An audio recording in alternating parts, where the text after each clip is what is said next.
Hey, what's going on, everybody? It's Cody with Blood Money MMA Bets, and I'm back with another prediction video.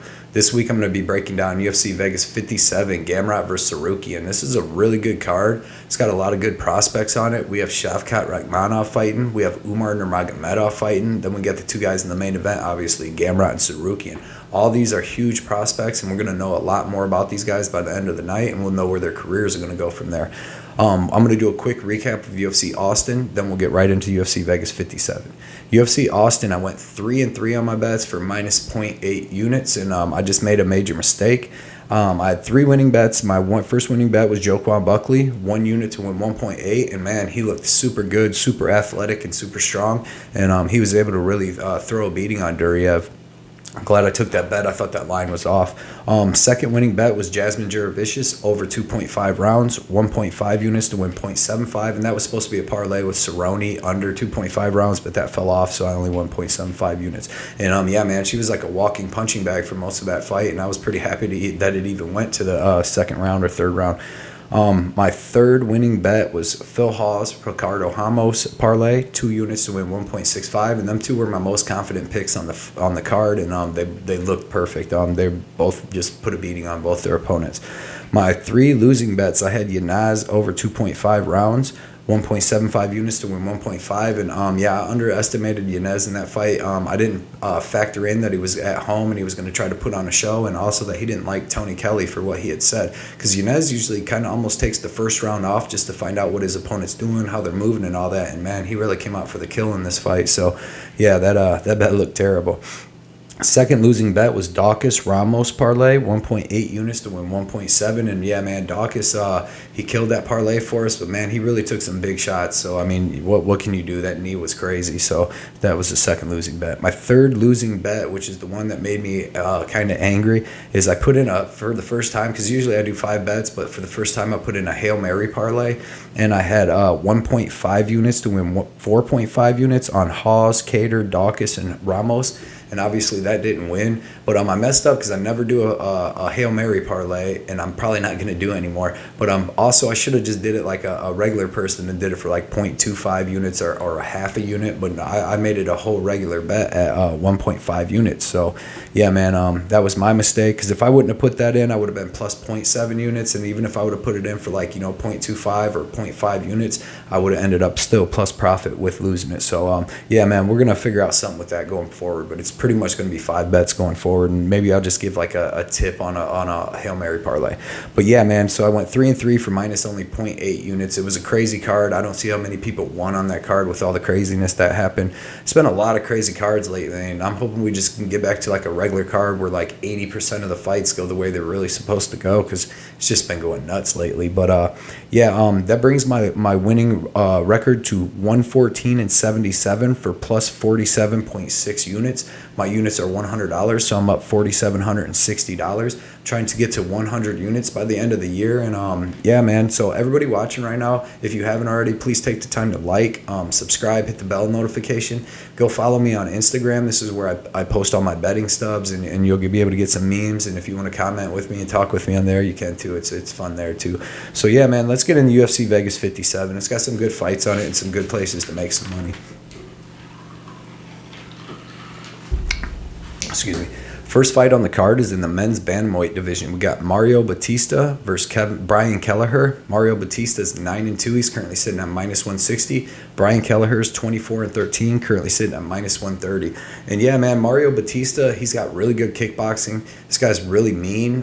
He likes to strike. He likes to put power in his strikes. He's got really good flying knees and stepping knees, but he kind of uses them a little too much. But they do work. You've seen against Miles John. He was able to catch him with it and put him out. Excellent leg kicks and body kicks. He'll go to the head sometimes, but not too much. But he's got good offensive and defensive wrestling, and he's got pretty good jiu-jitsu if he needs to use it. But he's just got a really long jab, and he's got really good leg kicks, and I think that's what he's going to use in this fight, because he's actually going to have 3 inches of height and 5 inches of reach. And Kelleher in a lot of his fights has trouble getting on the inside, and But I do think that Bautista is going to have really good striking in this fight, and he's going to have the speed advantage. Brian Kelleher, on the other hand, he's got good offensive and defensive wrestling. He's got pretty good jiu-jitsu. He's got a really opportunistic submission game, but sometimes he can be held down, like Ricky Simone and a couple other fighters have been able to take him down, hold him down, stay safe. But he's got good strikes. He's got a decent power left hook. That's what he hit Hunter Azur with and knocked him out. So Bautista's definitely going to have to watch out for that, because that's one of his main things. He's going to have to watch out for the submissions, the guillotine. He has a really nice guillotine, but he has good punches. He has decent power. He's a veteran, man. He's been around for a while. He has a lot of fights, so this is going to be a really good fight. I expect Mario Bautista, though, to get the decision. Like I said, having that 3 inches of height and 5 inches of reach, I think he's just going to be able to use his jab, stick to the outside, land a lot of leg kicks, and maybe hit him with one of them flying knees that he likes to use a lot. But he just needs to stay off the ground, not be taken down, and I think he's going to win this fight pretty easy. He's going to be a lot physically bigger than Brian Kelleher, and I think he's going to have the speed advantage. So as long as he stays long, watches that check left hook, and he watches the guillotine from Kelleher, he'll be good. And I don't have no bets on him yet, but I'm definitely going to put him in something. I'm either going to bet him straight or put him in a parlay. Fight number 2 is in the men's light heavyweight division. We got Tafon Nchukwi versus Carlos Ulberg. Tafon is 6-2. He's currently sitting at -105. Carlos Ulberg is 4-1. He's currently sitting at -125. Tafon, man, I really like this guy. I like his striking. I like his meanness. I like his clinch. He has really good elbows in the clinch. He's super tough. He's super dirty. He can land some takedowns, get some decent ground and pound. His jiu-jitsu is all right. He doesn't really keep guys down for long, but if he can, he's going to land some ground pound. I think he'll be able to here if he gets some takedowns, because Ulberg's a kickboxer. He's not a jiu-jitsu guy. But Tafon, man, he's really mean. Like I said, he'll come forward. He's always screaming when he's throwing his punches. But I really like his clinch. I really like his chin. I know he got knocked out last fight, but that was, a crazy flying knee he got hit with. And almost because of his coaches were telling him. I mean, he was winning that fight over that crazy undefeated Russian that knocked everybody out. And he was winning that whole fight going into the third round. And then going into the third round, he had the Russian dude hurt in the second round, almost finished him. And then his coaches were like, just go for the finish. You can take him out. And then he came out in the third round. He got caught with a punch, went backwards a little bit, and the Russian hit him with that flying knee. But other than that, dude, Tafon has like the biggest head in the world and a great chin. You can go see in any of his other fights. He takes big shots. He took some big shots from Mike Rodriguez. Took some good shots from Jun Young Park, and has been good. Carlos Ulberg, man, the guy's got excellent kickboxing. He's got a really good jab. He throws a ton of different kicks, got some really good kicks. I think he was a pro kickboxer, but he trains over there in New Zealand with Izzy. But, man, in his fights in the UFC, I just haven't been impressed. In his first fight with the African Savage, Kennedy Njoku, he put a beating on him at first. He hurt him a little bit, and then he tried to finish him, and he beat him up for the first round, and Kennedy survived that and then was able to start touching him up and finished him in the second round, finished Ulberg where it looked like Ulberg was tired. Then when Ulberg fought Sharant, I had a bet on Ulberg, and man, he's lucky Sharant just stopped throwing back. I believe he hit Sharant with a shot in the first or second round that hurt his eye, and he just stopped throwing back. But in the first round, every time Sharant would throw and connect with Ulberg, it looked like he didn't like to get hit. It looked like it was hurting him a little bit, and then luckily, because I'm like, oh man, he's going to end up getting caught, but luckily Sharant stopped throwing punches. But Tafon's not going to do that. I think Tafon is going to, and it's in the small cage, so that's going to help Tafon, because this is a really big fight for me. I actually bet Tafon. I think he's going to get a late second or a third round TKO, and as an underdog, man, I bet him big. I put 3 units, which is a big bet for me, to win 3.45. I got him at +115, and I really think he wins this fight. I think the first round, he plays it safe, is able to get Ulberg in the small cage, able to get some clinch on him, able to hit him with some elbows, and Ulberg does not like to get hit, and Ulberg doesn't have the best gas tank, so I think that Tafon's going to make this a dirty fight, beat him up, stay safe, stay close, and it's in the small cage, so Ulberg's not going to be able to use that range in kickboxing, and I think Tafon's going to be able to beat him. I think he's going to be able to get a stoppage. He's just going to be too mean and too dirty for him, have a way better cardio. So give me Tafon by second or third round TKO, and 3 units to win 3.45, and I think that he's going to be the favorite by the time that fight starts. I got him at +115. I think he should be minus like 140 or 150, because he's got heart and toughness, and I don't think Ulberg does. Fight number 3 is in the men's bantamweight division. We got Umar Nurmagomedov versus Nate Maness. Umar Nurmagomedov, man, this dude is good. He's not like your average Dagestan wrestler guy, man. This guy really has really good striking. He has some of the best kicking techniques I've ever seen. He's got really, really fast kicks. He's got really fast question mark kicks. I mean, he just whips his front lead leg and back leg around like it's nothing. He's got a really, really nice jab. His boxing ain't as good as his kicking, but it's still pretty good. But if his boxing catches up with his kicking, his wrestling, and submissions, this dude's going to be unbeatable. I mean, he already pretty much is. He's got good wrestling. I wouldn't say it's that great. I've seen him have a little trouble in the regional scene and in the UFC getting guys down. But when he does get guys down, his jiu-jitsu is crazy. Like last fight against Kelleher, he was doing good striking, but when he was trying to take him down, he was having a little bit of a problem. He was able to get Sergey Morozov down, but I think he kind of like fell on him. I can't remember. I just watched the fight too. But yeah, man, dude, his striking is good. His wrestling is good. His submission's world class. His kicks, though, you got to watch them. I mean, his lead leg, I think he could hit Nate Maness. I think he's going to finish Maness. I'm going to take an Umar in this, but I think he's going to finish Maness with either a rear naked choke or a body kick, because Nate Maness is really good. You've seen him. He's got good long striking. He's big for the division. He's 5'10" with the 72-inch reach, so he's going to have 2 inches of height, and he's going to have 3 inches of reach. Really good. He's got good defensive wrestling, pretty good offensive wrestling. He's got a good get-up game and a pretty good defensive jiu-jitsu. He's got a nice, fast 1-2. That's what he was out here catching. After he got rocked by Tony Gravely, that's what he caught him with, was a nice 1-2 that hurt him, and he was able to finish him. He has nice power in his straight right and a nice power right uppercut. But, man, I think he's going to be a little slower in this fight. I think that the only fight he's been finished, it was by a body kick, and that was like 6 fights ago, because the dude's good. He's 14-1. I don't even know if he should be that big of a dog in this fight, because he is live. He does have good power in his hands. He was able to rock Luke Sanders. He was able to rock and beat Tony Gravely, and he looked real good against Munoz. He looked decent against Munoz. He was being able to be taken down and held down, and that's what makes me think that Umar will be able to do that to him. But I think Umar will be able to get the finish.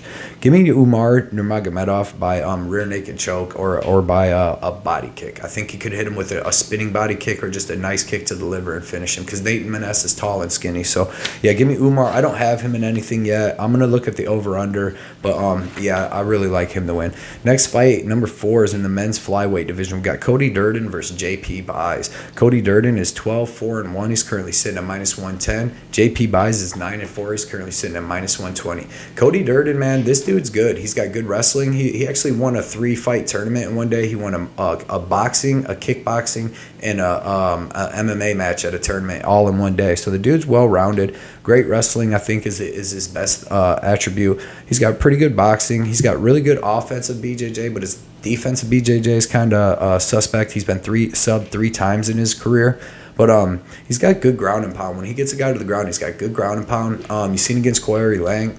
He's got good heart and toughness, because that fight was a tough fight. He's finished 10 of his 12 opponents, and out of his 17 fights, 13 of them is finished between his 10 wins by finish and him being finished 3 times. JP Buys, man, this guy is another guy like him. He's a great wrestler. I don't know which one of these guys is going to have better wrestling. I think JP Buys might actually have better wrestling in this match, and I'm going to say JP Buys is going to have better jiu-jitsu. He's got a really excellent single leg and double leg, and JP Buys got good body lock takedowns too. He's got good power, man. This guy's real powerful for the 125-pound division. He's finished all 9 of his wins, 5 by sub, 4 by KO. He has really nice scrambles. He seems really physically strong, like I said, and he has a very suspect chin. You've seen him get rocked. Bruno Silva rocked him and dropped him 2 or 3 times. Montel Jackson was able to rock him and drop him like 2 or 3 times. But in that fight against Montel Jackson, that's why I'm going to pick JP Buys here. He was able to get him in some trouble about like 3 times with submissions in that fight, and he was at a huge size advantage, and he was short notice in that fight.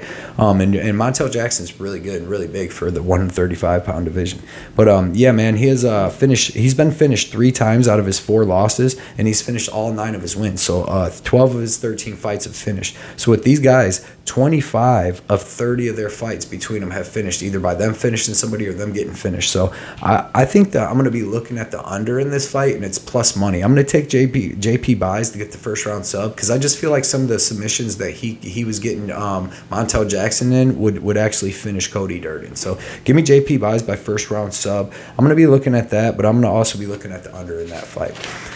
Fight number 5 is in the men's featherweight division. We got TJ Brown versus Shayilan Nuerdanbieke. TJ Brown is 16-8, currently sitting at -210. Shayilan is 36-10, currently sitting at +170. TJ Brown, man, he's got good wrestling. He's got pretty good BJJ. He's got pretty good striking. He doesn't really have much power in his striking, but he does have a decent leg kick on him. But mostly he likes to grapple his guys. He likes to get them to the ground. When he doesn't, when he ain't able to, it kind of looks like his fight with who's the guy that just fought this weekend? Danny Chavez. And when Danny Chavez was able to tear up his lead leg, Kai Kamaka was able to keep it standing, and he was able to beat up TJ Brown. I thought Kai Kamaka actually won that fight. But yeah, man, TJ Brown's got good timing. He's good at mixing his takedowns in with his striking. He's got a decent jab. He's got a decent little double jab. But good BJJ with nice subs. He's got 9 wins by sub out of his 16 wins. But I'm just not impressed with TJ Brown in any of his fights with anybody, and they're mostly lower level guys. It's like a draw, man. He doesn't really separate himself from these lower level guys. He's been finished 6 times out of his 8 losses too. Shayilan, man, he's 36-10. This dude's got good wrestling. He's out of China. He's got really good wrestling. He's got pretty good BJJ with a lot of subs. He's got pretty good striking with pretty good power. I don't know who's gonna have the better striking because neither one of these guys are like great at striking. They're both wrestlers that like to grapple. But out of his 36 wins, he has 29 finishes, 13 by sub, 16 by KO. So that's a good mix. But he's fought a lot of lower level guys in China. His record's kind of beefed up by that. He has some decent spinning attacks. He has a very quick shot, man. This guy's a good single and double leg. It's super fast. He's got really good chain wrestling. And he's got good scrambles.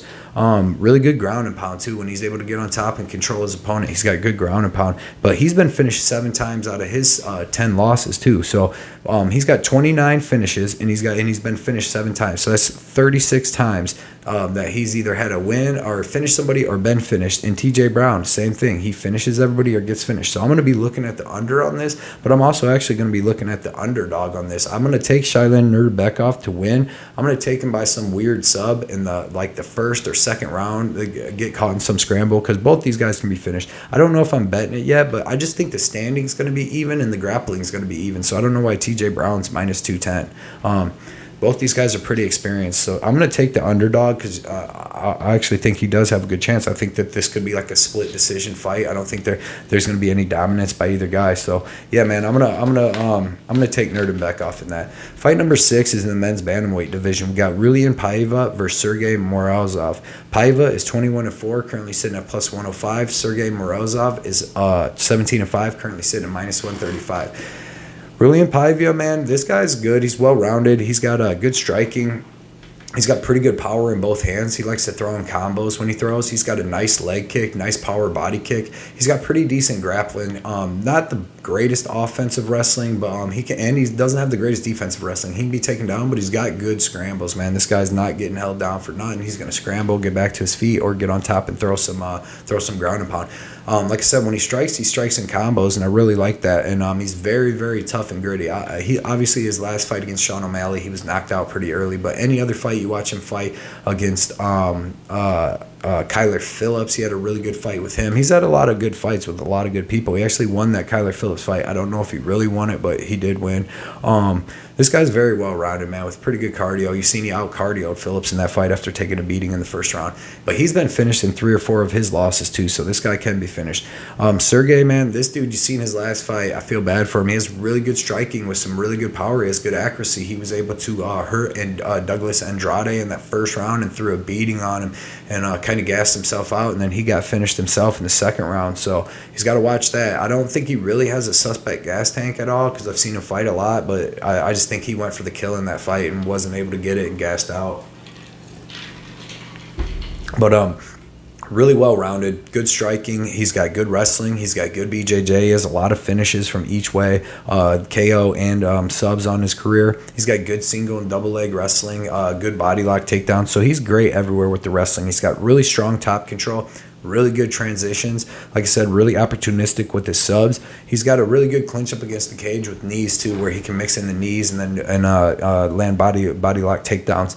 But He's just really tough, really well-rounded with really good cardio, and I'm going to take him here. This is going to be a close fight, but I believe that the striking is going to be pretty even. I think that Sergey is going to have a little more power in the striking, actually, and he possibly could get a finish. I'm going to take him by decision, but he possibly could catch Paiva with the big shot and finish him. But I think he's going to have the striking is going to be pretty even, but I think he has a little bit more power, and then I'm going to say that he definitely has the grappling advantage as far as getting the takedowns. I don't know if he'll be able to hold them down, but he will be able to get the takedowns, which will look better for the judges. So I don't have no bet on that yet. I'm thinking about betting Morozov, but we'll see.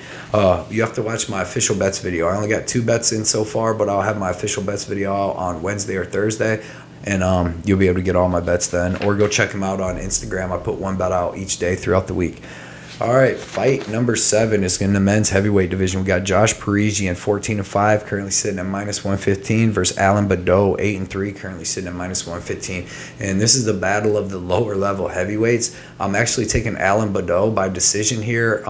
I've watched Josh Parisian fight. I actually had a bet on him when he fought Roki.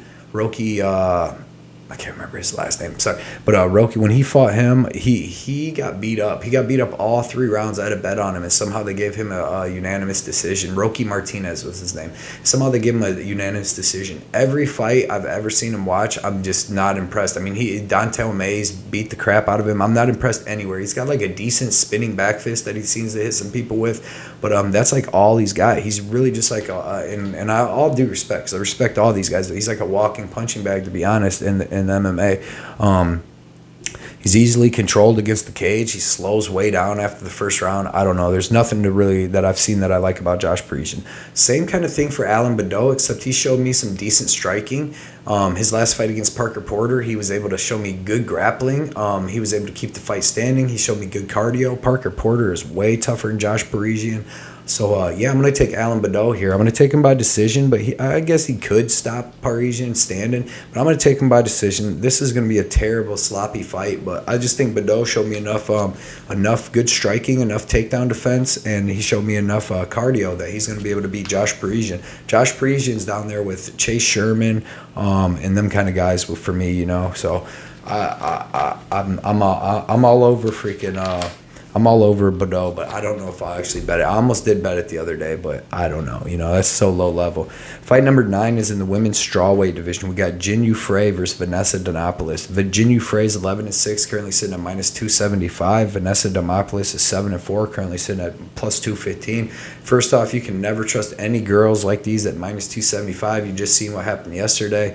With DePaula and with Jazz Dervicious. You can't trust these lower level girls, man, at that big of a price. Vanessa Demopolis, you seen in the last fight, she could easily hit a sub off her back and take this fight. So to be -275 for Jinh Frey is kind of crazy for me. She does have good striking. She does have good wrestling and defensive wrestling. And she has pretty good jiu-jitsu. She's only been subbed that one time by Kay Hansen, which is actually it did not age well to have that. But good BJJ, good heavy top control. She was able to take down Gloria DePaula and hold her down, stayed safe from all the submissions. She's got pretty good leg, body, and head kicks. Her grappling, her wrestling stuff seems to be better than her striking to me. But she's usually at a size disadvantage in most of her fights. But this fight, she's actually going to have 1 inch of height. She's 5'3", 65-inch reach to 5'2" at the 62-inch reach. So she's going to have 1 inch of height and 3 inches of reach. So that's going to be going for her. She's just so low output, man. It's really hard to trust her. I do think she's gonna have the better striking here, but I don't know by how much. And I don't really know if she's gonna win the grapple, because you've seen Demopolis is pretty opportunistic with her subs. Demopolis has decent striking. She has decent wrestling. She has pretty good subs. She has 4 wins by sub. Decent striking. She really likes to dart in like a karate style with her strikes, and then he'll try to get a body lock, try to get takedowns. But she's very hittable standing up. She doesn't have the greatest striking defense, and she's fine fighting. The problem I have with her is she's fine fighting off her back, even after she's seen she ain't gonna hit her submissions. Like against JJ Aldridge, she wasn't able to do anything with her submissions. Then was fine. She didn't even try to get up, just laid on her back. Was able to be controlled real easy in that fight. So give me Jinh Frey by decision. I'm not betting this fight at all. If you bet it, you might as well bet Jinh Frey by decision, or probably the over. I don't think either one of these girls finishes unless Demopolis gets that wild armbar, or some kind of crazy something. Fight number 10 is Thiago Moises in the men's lightweight division. Thiago Moises versus Christos Giagos. Thiago Moises is 15-6, currently sitting at -225. Christos Giagos is 19-9, currently sitting at +180. Thiago Moises, man, this guy, he's a jiu-jitsu guy, but he's got really crisp striking. He's got, he loves the counter strike. He's got really fast hands. He's really defensively sound, keeps his hands up real high. His last fight looked terrible against Joel Alvarez, but he just really got caught in that fight. Right off the bat, you know, was caught with some big shots. It was cut open. It was just a terrible look for him. But I think if he could have survived that, landed some takedowns, and used his jiu-jitsu, he would have ended up getting the win in that. But he's got good offensive wrestling. He's got kind of suspect defensive wrestling. He can be taken down, but I don't think he really minds because he has such good jiu-jitsu. He's got really fast hands, though, man. I do like that. I like that a lot against him, or for him. He has a good calf kick. And he's very tough with excellent cardio. I know he's a big submission threat, but he only has one sub in 4 years, and that was against Michael Johnson, who, you know, has terrible fight IQ. So he was able to hit that, and he actually got beat up real bad in the first round of that fight. But man, I do like this guy. I like his nice crisp striking. Christos Giagos, he's fighting. He's got good wrestling himself. He's got pretty good BJJ. He's got pretty good striking. He's got decent power in both hands, but he really doesn't hurt nobody. He's good at switching stances. He's good against the cage, good cage control. He had a good fight with Drakkar Klose where he was able to get a lot of cage control, and he has pretty good striking in that. Decent power in his hands, but like earlier what I was saying is he doesn't have a KO in 6 years. So, I mean, he does have some pop, but he doesn't really ever get the finish. So I like that. But if he can out-grapple his opponent, he can win. That's the way he likes to win because, I mean, he was even getting pieced up by Sean Soriano before he was able to take him down in the second round and get the submission. So he has a lot of different strikes he uses too. I like that. He has a lot of good kicks. Like I said, he's good at switching stances and all that. But he's got to have the grappling advantage to win, and I don't really think he's going to have that here. He might be able to land a takedown, but Moises has a good get-up game. Moises has really good sweeps, and I think Moises is going to have the better stand-up. I'm going to take Moises by decision, but I'm gonna look at betting the over on this fight, and I'm probably going to bet it pretty big because I don't see either one. Neither one of these guys are really finishers. Like I said, Moises only has one finish in 4 years, and that was a heel hook on Michael Johnson. And Christos Giagos, he had a submission over Sean Soriano, a late notice guy, but he only has one knockout in 6 years. So I think that the over on this fight is super safe, man. I don't see any submissions or nothing. So, yeah, give me Thiago Moises, and I don't have no bets, but I'm definitely going to be betting the over. Fight number 11 is in the men's welterweight division. We have Neil Magny versus Shavkat Rakhmonov. Neil Magny's 26-8, currently sitting at +300. Shavkat Rakhmonov is 15-0, currently sitting at -400. Neil Magny, man, veteran of the sport, very well-rounded, very long. He's 6'3" with an 80-inch reach, where Rakhmonov is 6'1" with a 77-inch reach. So 2 inches of height, 3 inches of reach. It's not too much. He usually has a lot more than that, Magny does. But Magny, man, just tough and gritty, very well-rounded, has good striking. He doesn't have the greatest power, but he has good striking. He has a ton of volume. He's able to take a beating. You've seen in the Jeff Neal fight, he was getting beat up pretty good in that first round, but he was throwing back, he was fighting, he throws a lot of front kicks and T kicks. He almost uses that like a jab sometimes, able to survive the flurries of Jeff Neal, and then in the second and third round, he took over because he's got great cardio and he's got great volume, and he uses that as a weapon a lot of times. But he can be overpowered by certain people, and he can also be hit. He's hittable, and I think that could hurt him in this fight because, man, Shavkat, dude, has power. He has really good power. He has good wrestling, excellent submissions.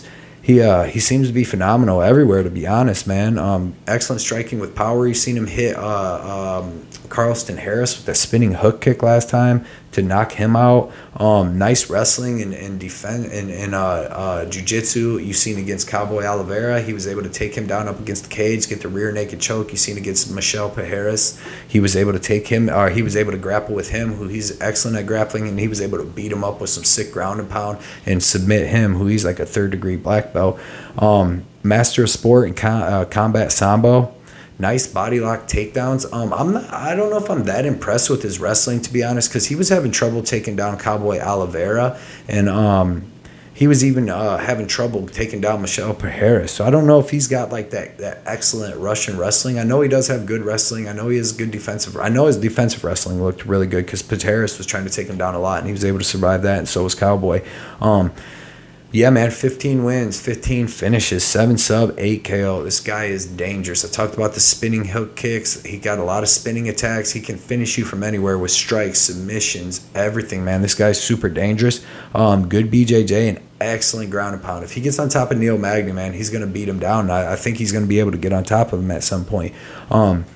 He's hittable, though. Michel Pereira's hit him with some big shots right off the bat in the Alex Cowboy Oliveira fight. If you go watch that, the first shot Cowboy hits him with, he jumps in, hits him with this fast straight right down the middle, and it hurts Rakhmonov's eye. It kind of made it swell up. He kept grabbing it a little bit, so he's hittable. But I don't think Neil Magny has the power to take advantage of that. And that was the only weakness I've seen in this guy's game, man. So, yeah, man, with all that said, I'm definitely taking Shavkat. I have him in a parlay with another guy coming up. And I think it's going to be a good fight. I really don't think that, I don't know, he's like minus 400 now. I wouldn't get crazy and take him up to like minus 600 because this is a pretty big step up in competition as far as I'm concerned for him.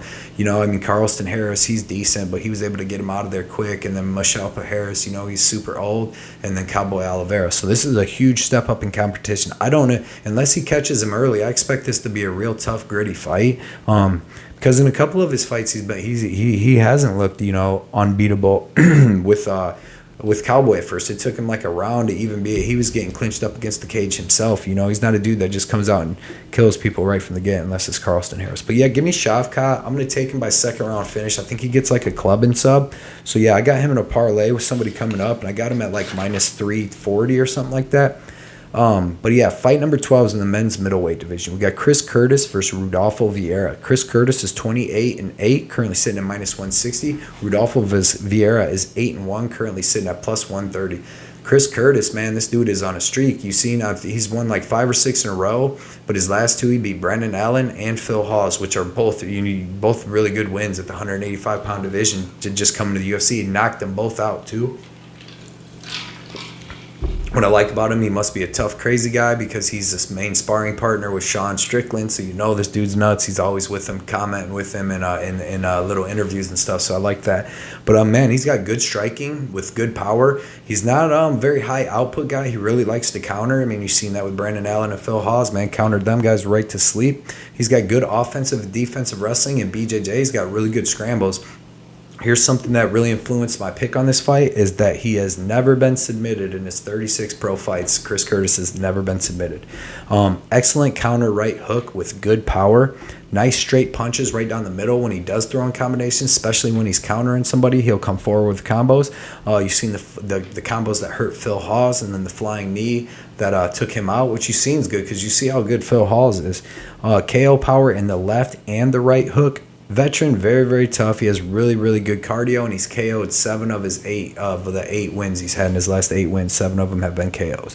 Rodolfo he can be taken down. I did see that. He was taken down against Brendan Allen a couple times, and Brendan Allen tried for some knee bars, but he was able to get out of them and scramble right back up, so I'm not too worried about that. But Rodolfo Vieira, man, this is a different kind of BJJ guy. This guy is a world champion Brazilian Jiu-Jitsu guy. He's the black belt hunter. That's his nickname.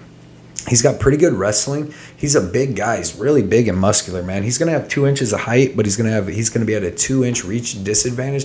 But I bet he's probably gonna be at like have 15 or 20, 25 pounds on Chris Curtis because Chris Curtis used to fight at 170. And Vieira, man, this dude cuts a lot of weight to get down to 185, and I think that's why he has cardio problems. But yeah, man, world champion in Brazilian Jiu-Jitsu. Good body lock takedown in single leg. He's very fast, and then if he does get that body lock, he'll just goon you, overpower you, and take you down. He's got great top control, and this guy is consistently looking for the submission, man. Striking has improved. His last fight against Dustin Stolfus, who ain't the greatest fighter, but he showed improved striking. He's got a power jab. He's got some decent power. He's got a good chin. He's durable. I'll give him that because he gets rocked a little bit and was able to stay up. But good power jab. He throws with power in a lot of his strikes, but he showed a lot of patience. And like I said, a little bit of improved striking. He's not going to be able to strike that good with Chris Curtis, but, I mean, it's at least improving. Nice power jab, really big for 185. And that's all I've seen. I've seen a nice long power jab. And he has suspect cardio and suspect heart, in my opinion. Now, the first round of this fight, to me, is going to be really dangerous. I think that he will be able to go out there and overpower Curtis and get him down. and work for some submissions. Now, I'm just going to hope that Curtis is able to stay safe. Like I said, never been submitted in 36 fights. I hope he stays safe and is able to use some of that cardio up of Vieira. Because like I said, Vieira last time was very patient against Dustin Stolfus, but I think he knew he really didn't have much to worry about being knocked out standing up. I think in this fight that he's going to want to come forward and try to get the takedown and get Curtis out of there as fast as possible, because I think he knows if he stands up with Curtis too long, he's going to end up like Brendan Allen and Phil Hall. So give me Chris Curtis. I'm going to take him by a second-round KO. I'm going to take him to survive a scary first round, a tough first round where he's going to have to do a lot of grappling and a lot of submission defense, and then I expect him to take over and get that KO. I have Chris Curtis parlayed with Shavkat Rakhmonov. I have 1.7 units to win 2 units, and I really like that parlay. I like Curtis, and then I wanted to figure a way to make him, down around even money. Parlayed him with Shavkat, who I think is a pretty good lock, and it gave me some plus money. So that's a good parlay to look at if you're looking at any parlays this weekend. All right, man. Fight number 12 is in the men's lightweight division. Main event time, excuse me. We have Arman Tsarukyan versus Mateusz Gamrot. Tsarukyan is 18-2, currently sitting at minus 260. Mateusz Gamrot is 20-1, currently sitting at plus 200. Man, this is going to be a good fight. This is 2 prospects going at it. I mean, 18-2 and 20-1. We're going to see who's the next guys coming up in this 155-pound division that's going to be hopefully climbing the ladder all the way up to the championship bout eventually, because one of these guys, whoever wins this fight, is definitely the truth. Arman Tsarukyan, world-class wrestling. You've seen him fight with on short notice against Islam Makhachev, and he was actually able to get a takedown on Makhachev. Great scrambling, was able to wrestle and scramble with Makhachev the whole time. Excellent BJJ and scrambles, excellent body lock takedowns, single legs, double legs. His wrestling is phenomenal, man. This guy's scrambles are phenomenal. He's got good striking. He's got a sick double jab to a straight right. He likes to use that a lot. He'll do a jab, straight right, double jab, straight right, and I really like that. Good counter striking, and he can move forward striking. Like, this guy is phenomenal everywhere. You've seen in his last fight against Joel Alvarez. Joel Alvarez kind of just slipped to the ground, throwing a kick on him, and he got on top and was able to just smash him with elbows, cause all of them giant cuts.